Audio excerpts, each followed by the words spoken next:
Buenas tardes a todos, bienvenidos a la actividad del día de hoy. Solo antes de iniciarla, quisiera pedirle al doctor Velázquez y a la doctora del CID que me permitan exponerles un par de puntos importantes. Fíjense que, gracias doctor, nosotros, como les expresé en el chat el día de ayer, estamos pues a la orden. Nosotros, nuestro trabajo es este. Estamos aquí para ejercer una función docente.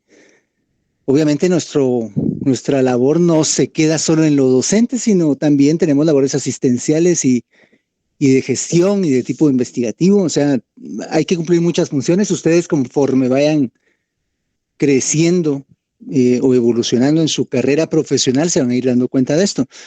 Sin embargo, cuando se tienen programadas actividades y vemos una falta de participación de forma contundente, ¿no? Cuando no se une ni siquiera un estudiante a alguna actividad, pues además de generar una especie de conflicto interno emocional, por así llamarlo, hacia uno como profesor, pues realmente denota ciertas situaciones. Yo entiendo, créanme, porque también ya pasé por ahí. Entiendo que uno tiene mucho que hacer y que está en el hospital y que no le dan permiso, qué sé yo. O sea, hay un montón de explicaciones o, si lo queremos ver así, excusas en las cuales nos respaldamos para hacer o no hacer ciertas situaciones. Entonces, aquí no se trata de, pues, juzgarlos o de poner el dedo sobre cada uno de ustedes, sino más bien de llamarlos a la reflexión, porque este tiempo es un tiempo para ustedes. Ustedes en poco menos de 2 años prácticamente estarían concluyendo sus actividades formativas y van a estar ya en un punto en el que van a, pues, concluir su carrera profesional, se van a graduar y después van a tener que ver qué hacen. O sea, tienen que ponerse a trabajar, buscar algún lugar donde seguir formándose o ponerse ya a trabajar de lleno en su labor como médicos y médicas. Cuando yo egresé, hace mucho tiempo ya de la facultad, sentía que no sabía nada. O sea, el primer día que yo tuve ya libre, que salí en mi último día de EPS rural, que fue lo último que hice, dije, bueno, ¿y ahora qué hago? Estaba con la situación de la tesis y eso me ocupó, pero cuando me gradué, igual, o sea, ¿y ahora qué? Uno siente que no sabe nada, en cierta medida así es. O sea, yo en la actualidad todavía sigo aprendiendo, se los he expresado muchas veces, cada vez que hay una actividad docente, cada vez que preparo algún material, cada vez que ustedes lo preparan y lo presentan, yo sigo aprendiendo.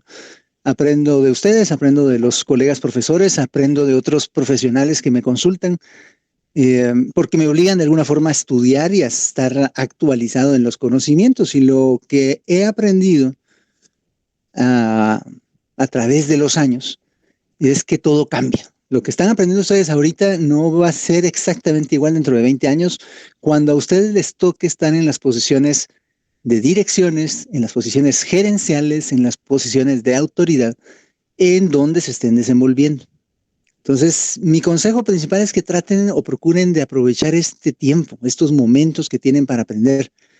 Después nos quejamos, o sea, es que en la facultad no me enseñaron esto, es que nunca me hablaron de tal tema, es que tal cosa, pero si encima ni siquiera nos tomamos la delicadeza de ingresar a una sesión virtual, o sea, que nos podemos conectar por el teléfono, o sea, eso ya es rayar en lo imperdonable.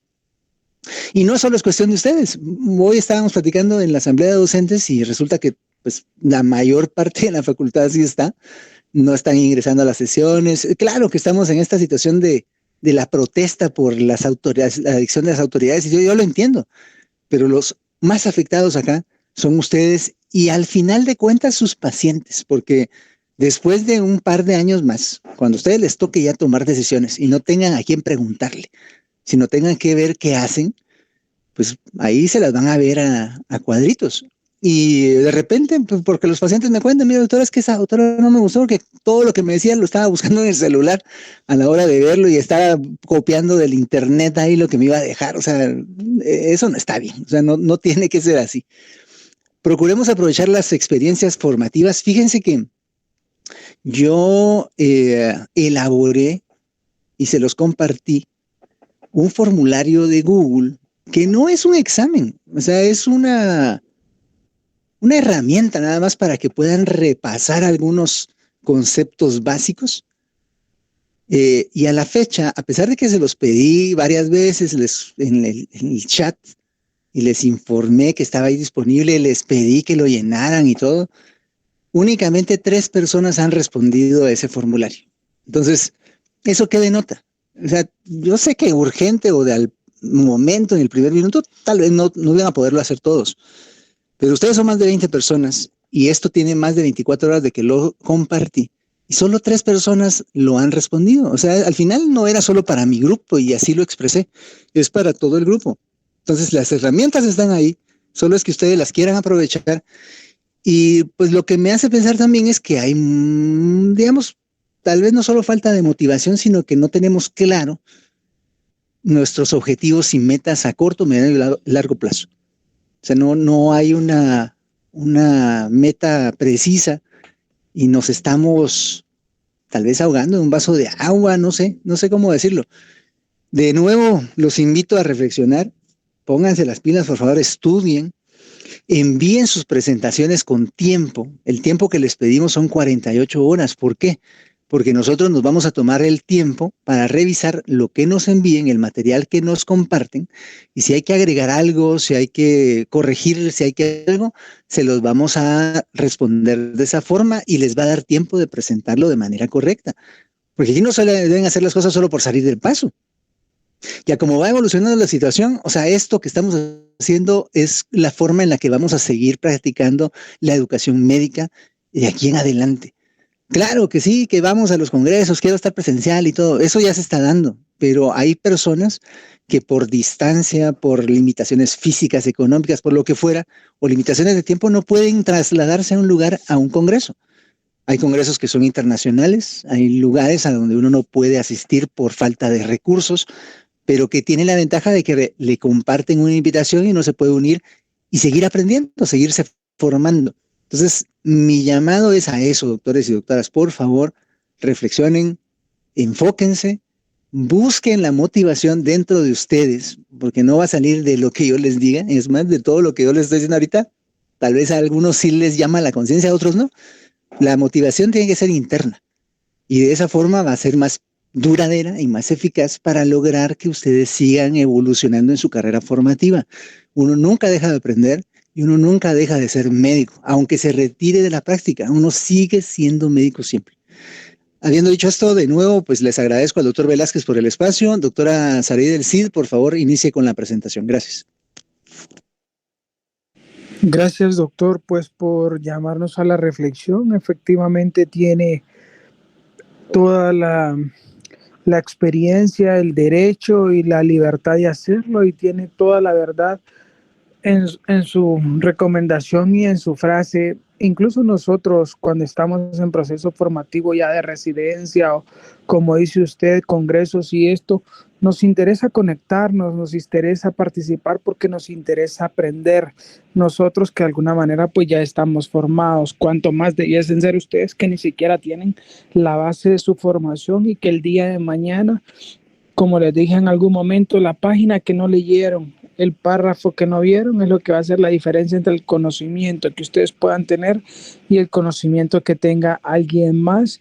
Y la gente juzga, la gente elige y tiene el derecho de decidir quién quiere que le trate su enfermedad o quién no. Entonces, como dice el doctor, ¿verdad? Esto es para ustedes, por ustedes. Yo en lo personal, si se los digo con toda honestidad, no voy a permitir por respeto a sus compañeros y respeto a ustedes mismos que vengan con una clase que no cumpla con los requisitos mínimos que ustedes se merecen. Por respeto a sus compañeros, por respeto a ustedes mismos, para no desperdiciar o 45 minutos que puede durar una clase presentando algo que no tenga la calidad necesaria, yo sí no voy a permitir que presente aquel que no tenga los requisitos mínimos de la clase y obviamente esto también se va a reflejar en la calificación que pues tienen que tener una responsabilidad, pero no veo yo que sea correcto que no tomen la atribución, la responsabilidad que requiere una clase por respeto a ustedes mismos, respeto a sus compañeros, y si al final existe algún grado de respeto hacia nosotros, pues creo yo que deben hacer un esfuerzo mínimo. Solo es una clase que les toca presentar.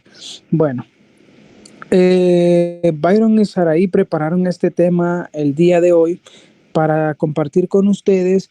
Cuando revisan las estadísticas, se darán cuenta que a nivel del Hospital Roosevelt somos nuestra principal patología de consulta, tanto de consulta externa como de consulta a la emergencia y de ingresos hospitalarios.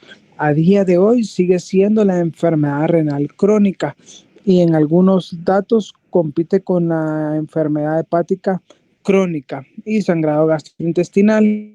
Por lo tanto, van a haber una enorme cantidad de pacientes con enfermedad renal crónica y tienen que tener los conocimientos básicos, independientemente de la profesión, la especialidad que sigan. Si siguen alguna, van a necesitar conocer esta enfermedad, porque en Centroamérica, Latinoamérica, es una causa importante de morbimortalidad. Los doctores desarrollaron la clase en base a lo que su libro de texto les señala, y vamos a agregar algunos datos extra de algunas actualizaciones importantes, y vamos a hablar también de un tema que es esencial, una causa que es sumamente común en nuestro país y en Centroamérica, como lo es la nefropatía mesoamericana, donde vamos a mencionar cuál es la diferencia entre una nefropatía mesoamericana y el resto de causas de enfermedad renal crónica. Por favor, este tema es muy, muy importante. Recuerdo claramente cuando recibí por primera vez este tema y todos los conceptos claves que yo pude recibir cuando era médico general de la enfermedad renal crónica. Bueno, ese día es hoy para ustedes, así que presten atención. Adelante, Saraí.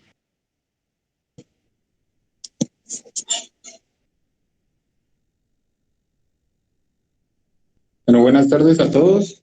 Para comenzar, vamos a dar una pequeña introducción intercambiando el término nefropatía en etapa terminal por enfermedad renal crónica en etapa 5.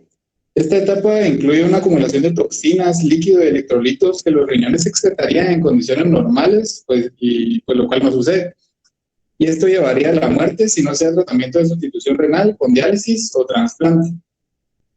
Ahora sí, continuando e iniciando, vamos a hablar de la fisiopatología de la nefropatía crónica. Esta abarca dos mecanismos lesivos, los mecanismos desencadenantes específicos de la causa primaria, como podríamos mencionar anormalidades en el desarrollo o integridad del riñón, depósito de complejos inmunitarios e inflamación en algunas glomerulonefritis o contacto con toxinas en ciertas enfermedades de los túbulos y en el intersticio renal. También, como el otro mecanismo, vamos a mencionar la hiperfiltración e hipertrofia de las nefronas restantes viables, que este va a ser un efecto frecuente de la disminución a largo plazo de la masa renal, cualquiera que fuese el origen primario, y lo cual va a infligir un mayor daño a los riñones. Abarcando un poco más, pues vamos a decir que este segundo mecanismo, la respuesta a la reducción del número de nefronas se va a ver mediada por hormonas vasoactivas, citocinas y factores de crecimiento. Estas adaptaciones de corto plazo se van a volver una adaptación anómala, pues la presión y los flujos altos dentro de la nefrona llevan a la distorsión de la estructura glomerular, también a la disfunción de los podocitos y la alteración de la barrera filtrante, que conducen a esclerosis y deterioro de las nefronas restantes.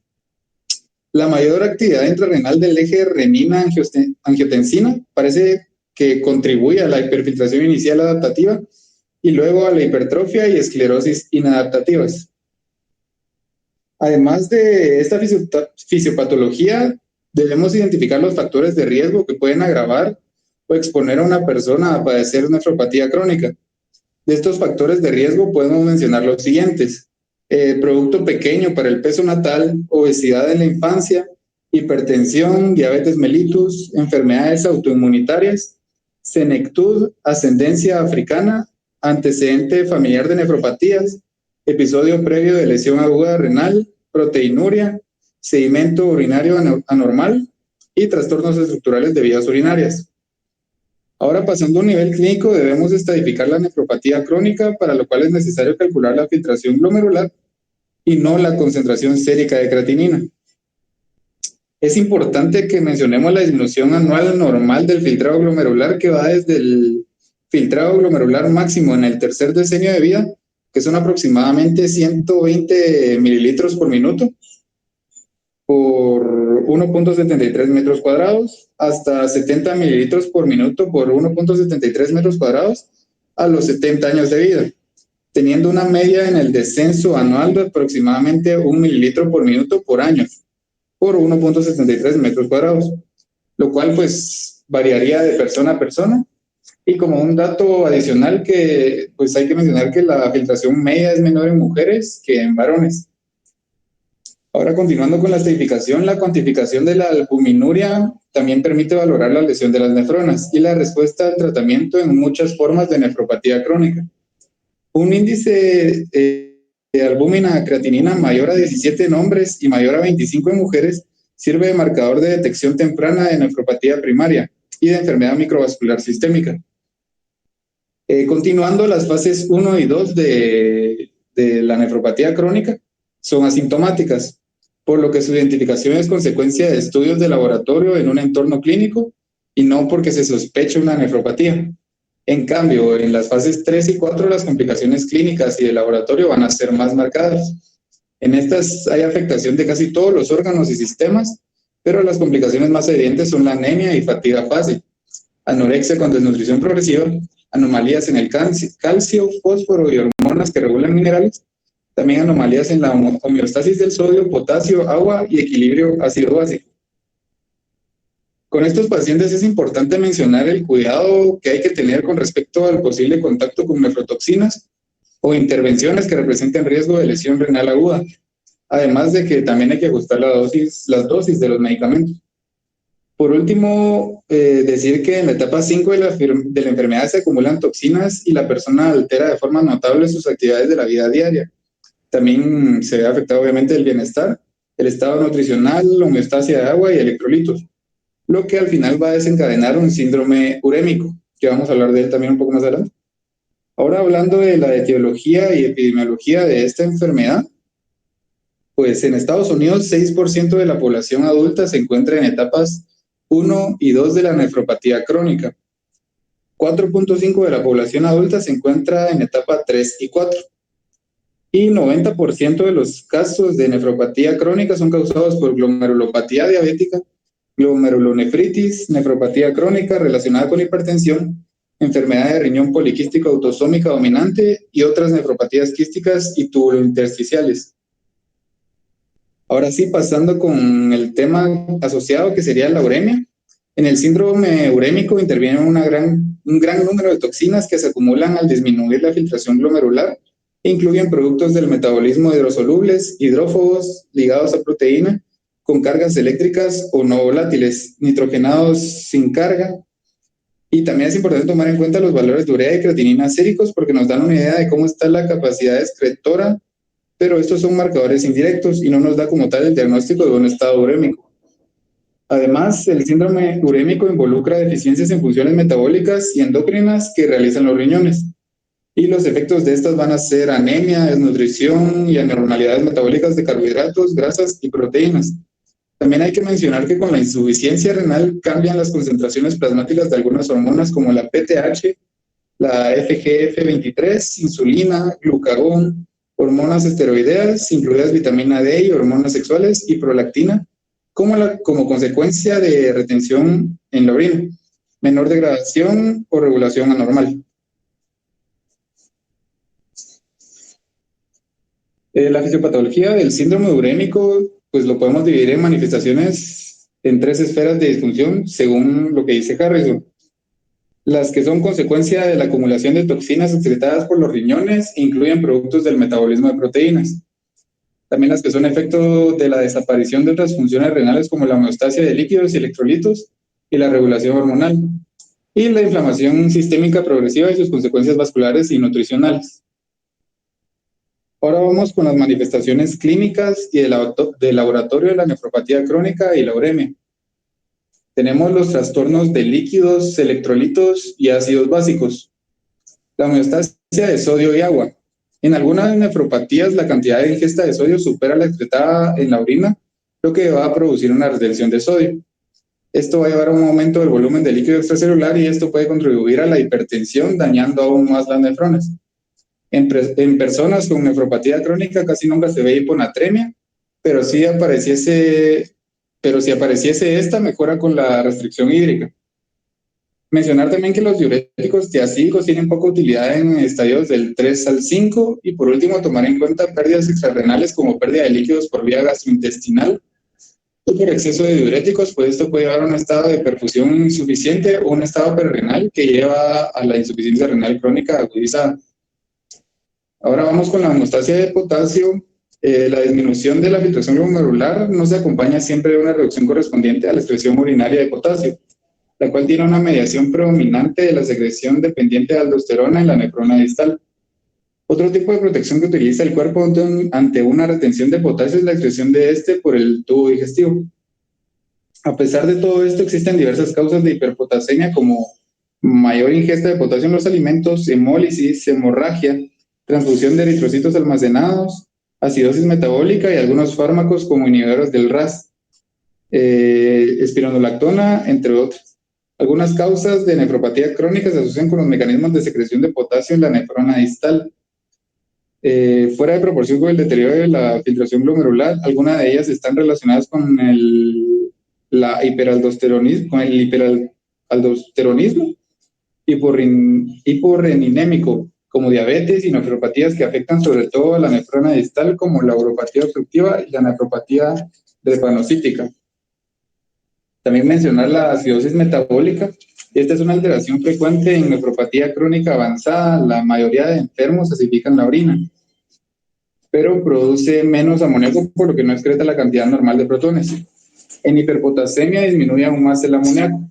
Al empeorar la función renal, la excreción urinaria total de ácidos se ve limitada, por lo que se retienen ácidos orgánicos y esto causa acidosis metabólica, con desequilibrio aniónico, la cual aparece cuando evoluciona la nefropatía.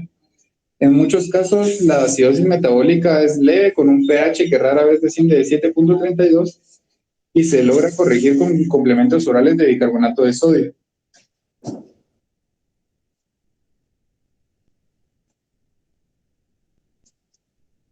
Con respecto al tratamiento en los trastornos en el sodio, pues básicamente va a ser restringir la sal en los alimentos y utilizar diuréticos de asa que a veces se pueden combinar con metolazona.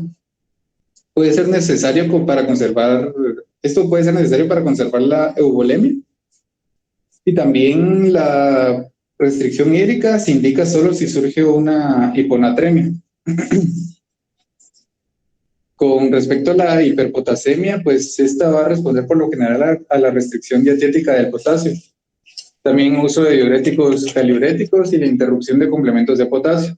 Los caliuréticos inducen la excreción de potasio por la orina. La hiperpotasemia resistente también pues, va a ser indicación de diálisis en estos pacientes. Ahora con la acidosis metabólica, pues suele responder junto a la acidosis tubular renal a complementos de álcalis,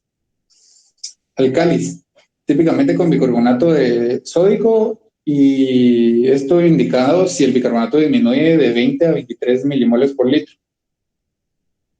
Ahora debemos pues, mencionar los trastornos del metabolismo del calcio y el fosfato. Y estos se van a observar en el esqueleto, el lecho vascular, con afectación grave ocasional de las partes blandas extraóseas. Algunas de las manifestaciones óseas en la nefropatía crónica se van a clasificar en las que son consecuencia de un recambio grande de hueso, con valores altos de PTH que se asocia con la retención de fosfatos, la osteomalacia por disminución de la acción de formas activas de la vitamina D y el menor recambio óseo con cifras de PTH bajas o normales por último la combinación de ambas anomalías. También se ve una asociación de la hiperfosfatemia y la hipercalcemia con calcificación a nivel vascular, lo cual podría explicarse por la disminución en las concentraciones de PTH y disminución del recambio óseo, lo cual podría explicar por qué el calcio ingerido se depositaría en zonas extraóseas como las del lecho vascular y partes blandas. Con respecto a esto último, existe una precipitación en tejidos blandos y formación de grandes concreciones llamadas calcinosis tumoral. Aparte de esta, también hay que mencionar otra complicación del metabolismo anormal de minerales, como sería la calcifilaxia, la cual surge en individuos en edad avanzada de nefropatía crónica y la antecede el lívido reticular. Este se refiere a un patrón reticular de coloración rojiza y azulada de la piel. Y aparecen con ellas zonas de necrosis isquémica, por lo general en piernas, muslos, abdomen y mamas. Patológicamente se advierten signos de oclusión vascular que acompañan a la calcificación extensa de vasos y partes blandas. Recientemente se ha observado esta anomalía cada vez más sin hiperparatiroidismo grave, pues antes se pensaba que era parte de la fisiopatología. Se piensa que también que la warfarina es un fármaco que tiene que ver con esta patología, pues esta es utilizada en la hemodiálisis en pacientes en quienes se contraindican los anticoagulantes orales directos. Uno de los efectos de la warfarina es reducir la regeneración de proteína de matriz GLA dependiente de vitamina K, la cual es importante para evitar la calcificación vascular. Con respecto a cómo se tratan estos trastornos, pues con respecto al fósforo, la utilización de sevelamer y lantano actúan como ligadores de fosfato que no predisponen a hipercalcemia.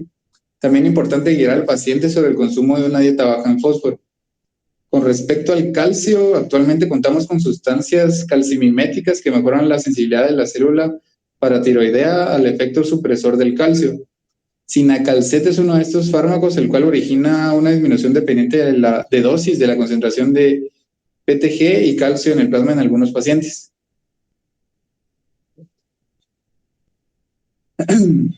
Por último, es importante darle un espacio a las anomalías cardiovasculares, pues estas son las causas principales de morbilidad y mortalidad en pacientes en todas las etapas de nefropatía crónica.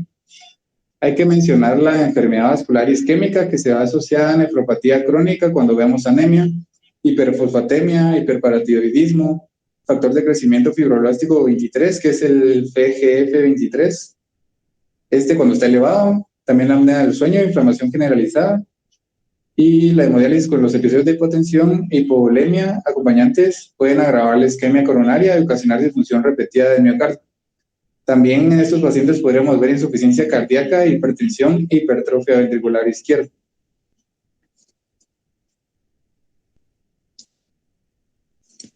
Ahora, para el tratamiento de las anomalías cardiovasculares, está como primero la hipertensión, que el objetivo principal del tratamiento para la hipertensión de la enfermedad renal crónica es evitar las complicaciones no renales de la presión arterial elevada, como la enfermedad cardiovascular y la apoplejía, el cual el beneficio para la salud cardiovascular y neurológica es indudable.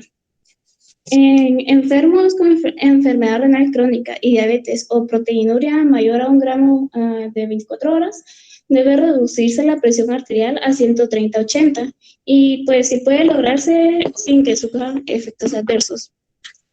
Los inhibidores de la enzima convertidora de angiotensina y el antagonista de los receptores de la angiotensina producen el ritmo de deterioro de la función renal en una forma que se extiende más allá de la mera reducción de la presión arterial sistémica y que comprende la corrección de la hiperfiltración glomerular e hipertensión. La disminución mínima de la filtración glomerular menor a 30, que es la cifra basal, puede indicar una reducción benéfica de la hipertensión y la hiperfiltración intraglomerular y se estabiliza con el paso del tiempo y puede tolerarse con la vigilancia interrumpida. Los diuréticos ahorradores de potasio deben utilizarse en forma cuidadosa o evitarse en todo caso en estos pacientes, ¿verdad? Ahora, el tratamiento de la enfermedad cardiovascular, sin duda, pues la hipertensión y la dislipidemia promueven la enfermedad aterosclerótica y son complicaciones tratables. En la nefropatía complicada por el síndrome nefrótico se acompaña de una concentración de lípidos muy heterogéneos y con hipercoagulidad que agrava el riesgo de vasculopatías oclusivas. La diabetes mellitus y la hipertensión son las dos causas más frecuentes de enfermedad renal crónica avanzada y por ello no es raro que la enfermedad cardiovascular sea el origen más frecuente de muerte en individuos bajo diálisis. Pues, sin embargo, la modulación de los factores de riesgo habituales quizá constituya el único instrumento terapéutico útil en estos pacientes, por lo menos hasta que se conozca mejor la naturaleza de la inflamación de la enfermedad renal crónica y su tratamiento. Ahora, con la enfermedad pericardíaca, el dolor pericardíaco que aumenta con la respiración y acompañado de roce es un signo diagnóstico de pericarditis. Algunas anomalías del EKG típicas son depresión del intervalo de PR y elevación difusa del segmento ST. La pericarditis se observa en la fase avanzada de la uremia y con inicio oportuno de la diálisis ha decrecido su frecuencia. Pues su tratamiento, la pericarditis urémica es indicación absoluta para iniciar diálisis urgente o intensificarla en pacientes sometidos a ella, dada la propensión a la hemorragia en el líquido pericárdico, y la hemodiálisis debe realizarse sin heparina. Ahora vamos con las anomalías hematológicas. Entre ellas se encuentra la anemia y se observa anemia no hormonal desde la enfermedad renal crónica de etapa 3 y es un signo casi constante en la etapa ya la 4. La causa primaria en enfermos con enfermedad renal crónica es la producción insuficiente de eritropoyetina por los riñones afectados. Pues esta anemia tiene unas consecuencias fisiopatológicas, el cual es como suministro y utilización menores de oxígeno en los tejidos, mayor gasto cardíaco, dilatación ventricular e hipertrofia ventricular. Las manifestaciones clínicas también incluyen la fatiga y menor tolerancia al ejercicio, angina, insuficiencia cardíaca, empotamiento de las funciones psiquiátricas y mentales y disminución de las defensas del hospedador contra infecciones. Ahora, el tratamiento.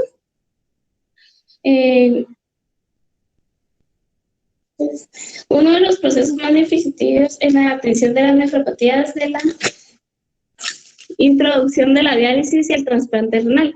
El empleo habitual de estos productos ha hecho innecesarias las transfusiones regulares de sangre y así ha disminuido de manera impresionante la incidencia de infecciones por transfusiones y sobre todo la carga de hierro.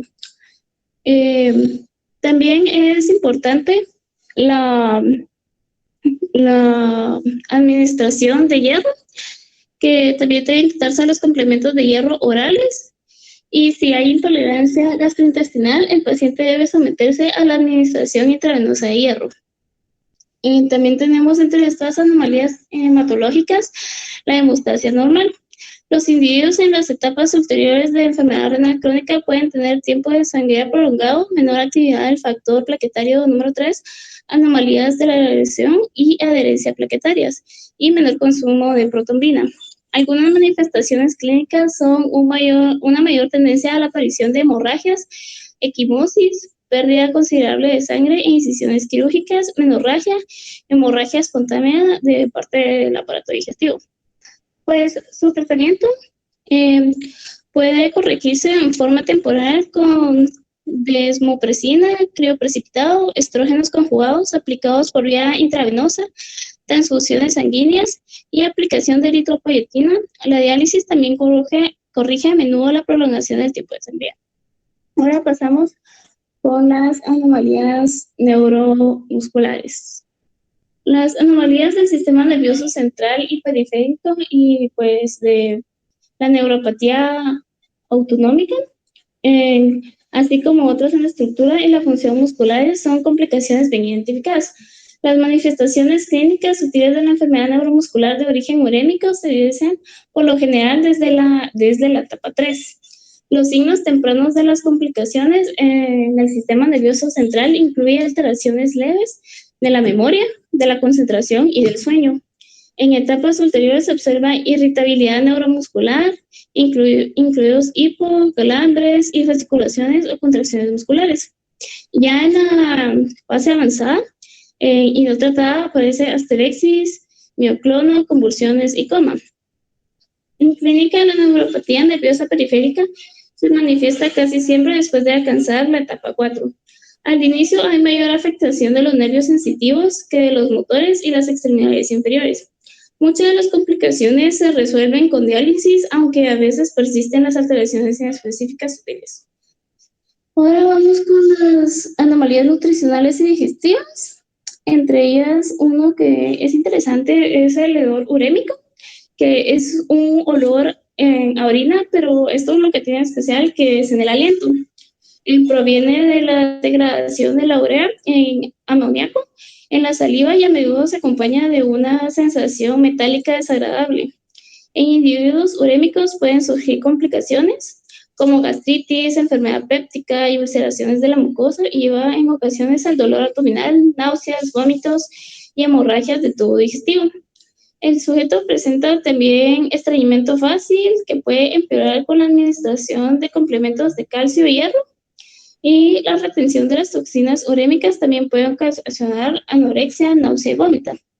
Las restricciones de proteínas pueden ayudar a reducir la náusea y el vómito, pero con esto hay que tener cuidado, ya que representa un riesgo de desnutrición y en la medida de lo posible se indica solo consulta con un nutriólogo especializado con tratamiento. Por eso es importante que igual cuando tenemos un enfermo renal crónico también vaya acompañado de la consulta de los nutriólogos.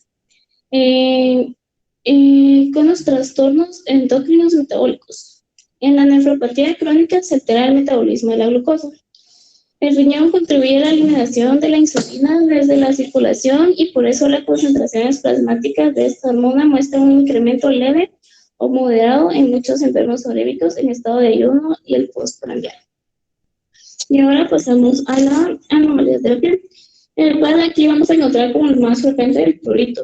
La enfermedad renal avanzada, incluso en personas con diálisis, hay mayor pigmentación cutánea que refleja el depósito de metabolitos pigmentados retenidos u cromos. Ahora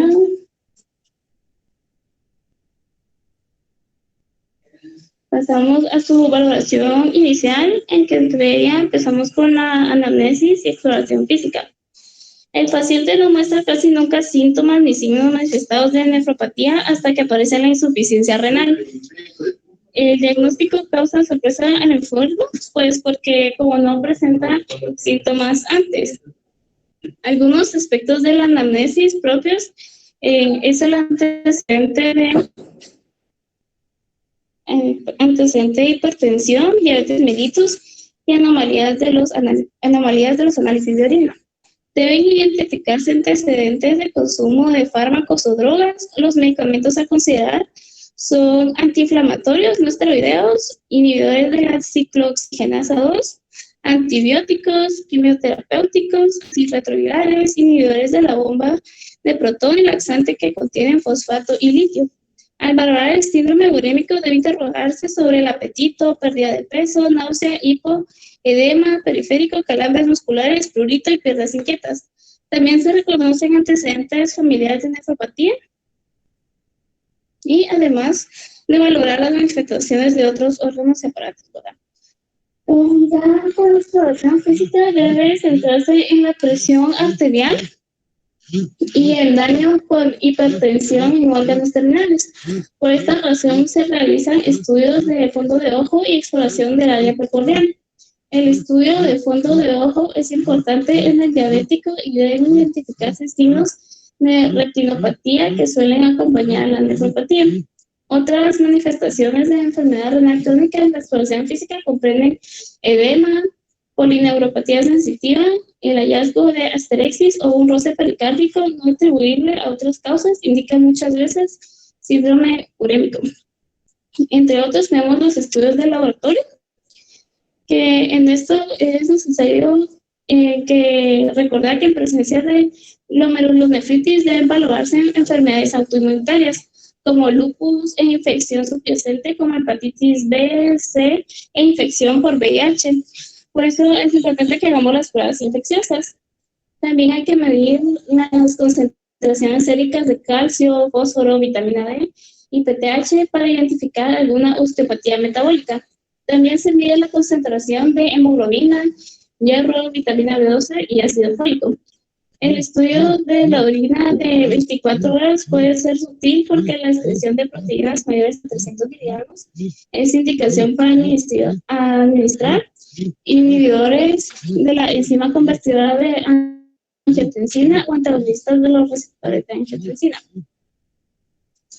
En los estudios de imagen tenemos que el más útil puede siempre ser el ultrasonido, que confirma la existencia de los dos riñones, señala si son simétricos, calcula su tamaño, también descartamos alguna masa o alguna obstrucción. Es necesario que transcurra tiempo para que los riñones se contraigan como efecto de la enfermedad renal crónica, y por ello la detección de riñones pequeños refuerza el diagnóstico de la enfermedad renal crónica. Las excepciones de que se contraigan así de tamaño los riñones son la nefropatía diabética, amiloidosis y nefropatía por VIH, en el cual el tamaño renal puede ser en casos de enfermedad crónica. Hay que plantear el diagnóstico de enfermedad renal vascular por medio de un Doppler, estudios de medicina nuclear, TAC o resonancia magnética. Si se sospecha nefropatía por reflujo, se debe realizar un cistograma adicional. La biopsia. Pues si tenemos un paciente en que ambos riñones están pequeños, pues la verdad que no conviene obtener una biopsia. ¿Por qué? Hay 3 puntos importantes. Uno es un procedimiento técnicamente difícil y conlleva la mayor posibilidad de causar hemorragia y otras consecuencias adversas. 2, por lo general hay tantas cicatrices que quizá no se identifique el trastorno principal primario. Y 3, ha pasado el margen de oportunidad para instituir el tratamiento específico contra la enfermedad.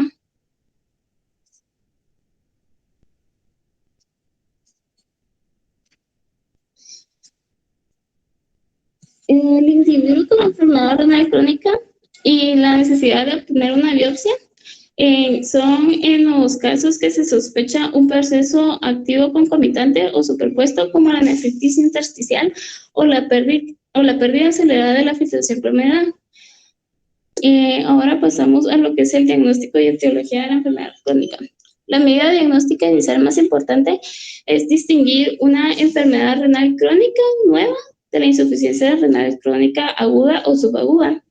Para eso nos podemos ayudar con la concentración de creatinina plasmática, en que cuando observamos los valores normales en meses o años recientes, sugieren que la disfunción renal puede ser más aguda y por ende, pues en este momento es reversible.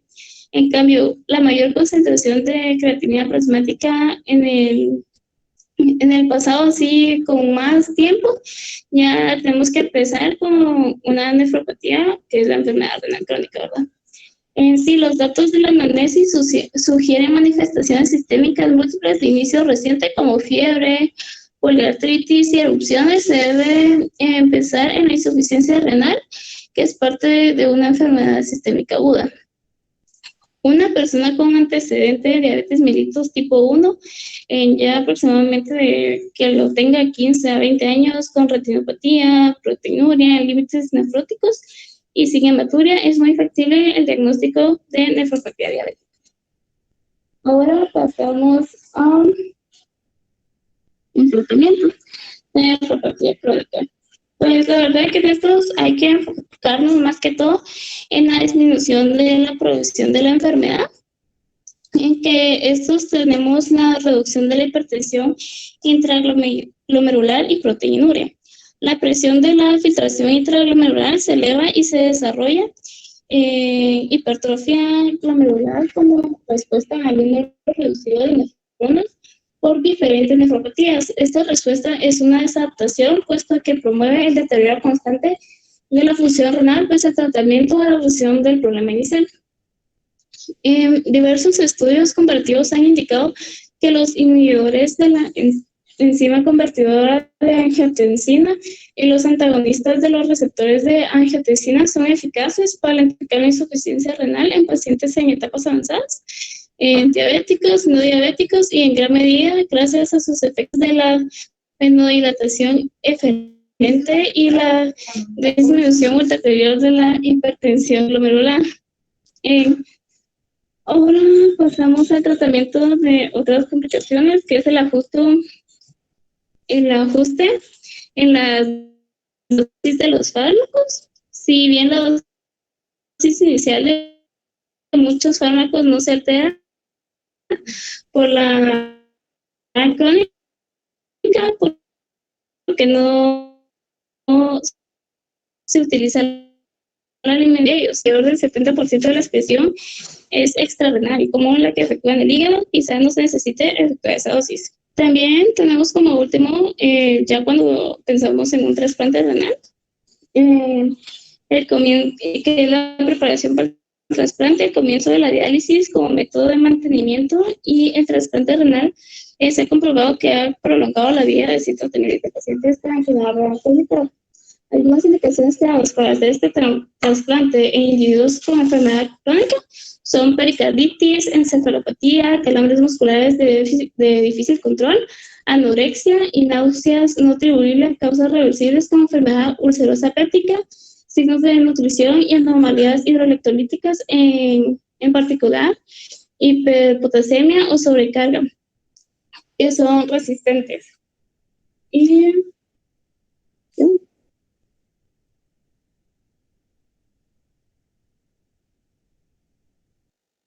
Y ahí estaremos. Gracias, Saraí. No sé si agregaron lo que les pedí que agregar ayer.